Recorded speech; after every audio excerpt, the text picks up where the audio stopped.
Enfin, c'est l'été et puis c'est le temps de décompresser. C'est le temps de mettre un pied sur le frein de notre vie qui va 100 000 à l'heure. Du stress qui est associé à ça.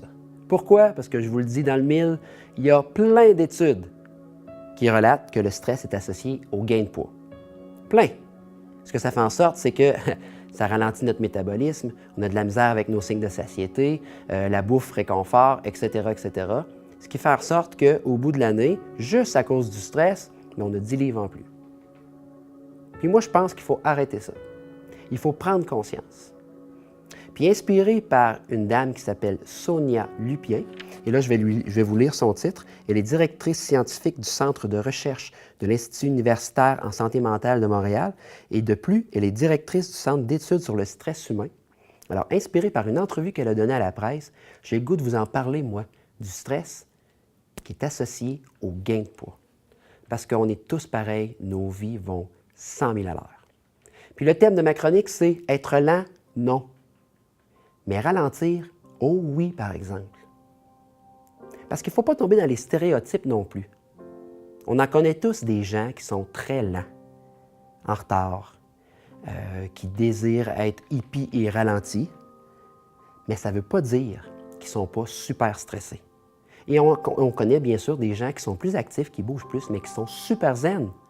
Comment ça se fait? Comment ça s'explique tout ça? Mais ralentir, pour moi, la gang, c'est détecter.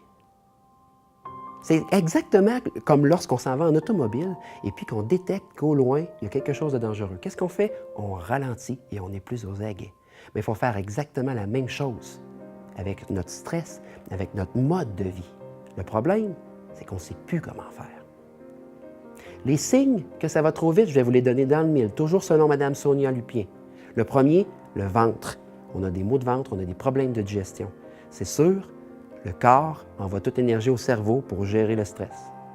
Deuxième signe, les colères, colère spontanée. Moi, il y a quelque chose qui me parle beaucoup.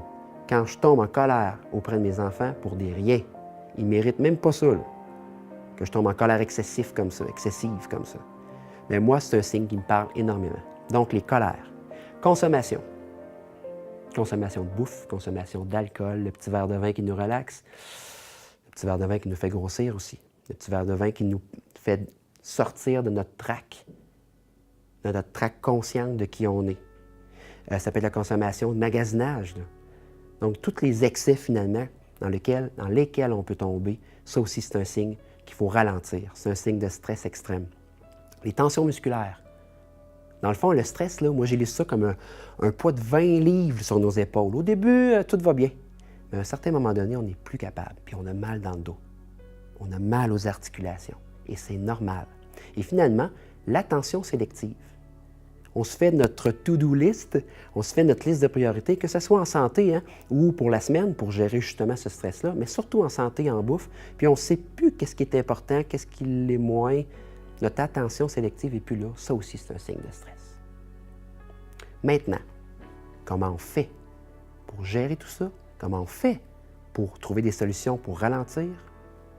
Je vous en propose. Alors moi, je vous parle de détection. Mais comment on fait pour détecter? Comment faire pour détecter? Parce que ça a l'air bien nono, là, mais on a désappris comment détecter nos stress. On a désappris, on les met en dessous du tapis, ça va trop vite, et puis on vit avec. Mais on vit aussi avec les conséquences. Dans le fond, ce qui arrive, c'est qu'on accumule, puis c'est sûr qu'on tombe malade à un certain moment donné. C'est sûr qu'on tombe avec de l'embonpoint à un certain moment donné. Et c'est pas ça qu'on veut. Puis on se pose la question, est-ce qu'une semaine dans le sud, exemple, va m'amener à vaincre mon stress? Bien, c'est sûr qu'une semaine dans le sud, ça fait du bien. Hein? Mais attention, pour moi et pour Mme Lupien aussi, le mot inverse de stress, ce n'est pas nécessairement relaxation. Ça peut aider. Non, c'est résilience. Puis ça, moi, je trouve ça fantastique. En fait, je suis en train de vous dire que ce qu'il faut, c'est trouver des solutions pour déconstruire et reconstruire son stress. Trouver des solutions pour que ça fonctionne à sa vie aussi. Être résilient, c'est trouver des solutions, s'adapter pour que ça fonctionne. Je suis en train de vous dire qu'il faut prendre conscience de ce qui se passe. C'est ça que ça veut dire détecter. Puis ça n'a pas nécessairement rapport avec le physique. Ce qu'il faut, c'est calmer le hamster qui n'arrête pas de rouler. Il faut le calmer comment? Même sa vie, là, avec son programme de santé, là, il fait bien les choses. Il faut y faire confiance. Ce qu'il vous propose, faites-le, vous allez voir, ça calme le mental, autant que ça fait du bien au physique. Je le sais, je le fais moi-même. Continuez à bouger. Ça aussi, c'est une belle solution.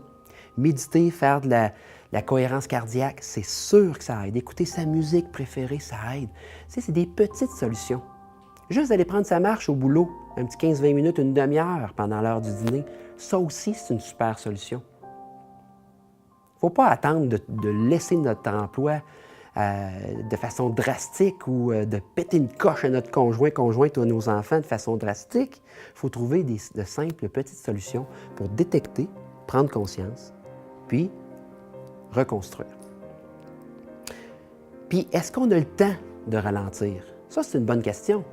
Moi, je me la pose en tout cas, parce qu'il y a une personne, une cliente de Messavi qui est déjà venue me voir pour me dire « Monsieur Laurence, regardez mon agenda, là, puis trouvez-moi du temps. Trouvez-moi du temps pour que je puisse ralentir puis manger comme du monde, comme vous me dites de le faire. » J'ai dit « Madame, tout est là. Voici la différence entre avoir du temps puis prendre du temps. » Vous l'écoutez-moi bien, c'est important. Est-ce que nous, moi comme vous, on veut être victime de notre manque de temps, de notre vie qui va trop vite, ou on veut faire les choix pour prendre le temps, organiser les choses pour que ça fonctionne? La réponse est évidente. La différence entre avoir du temps puis prendre du temps. C'est ça, ralentir, c'est prendre du temps. Détecter et prendre du temps. Puis si vous n'êtes pas convaincu, là, en conclusion, là, faites donc un test. Je vous le propose. Au début, je voulais vous le proposer 1 mois, là, mais je vous le propose 1 semaine. C'est un test qui est compliqué, mais en même temps facile à la fois, vous allez voir. Pendant 1 semaine, soyez malheureux, critiquez tout. Forcez-vous pour chialer après tout. Tout est de la merde. La semaine suivante, par contre, vivez-vous avec le sourire. Soyez positif. Soyez conscient, détectez qu'est-ce qui vous stresse puis qu'est-ce qui vous fait du bien. Mangez comme du monde. Puis au bout de ces 2 semaines-là, choisissez. Choisissez l'état d'âme que vous voulez avoir. En tout cas, pour moi, c'est simple. C'est Messavi.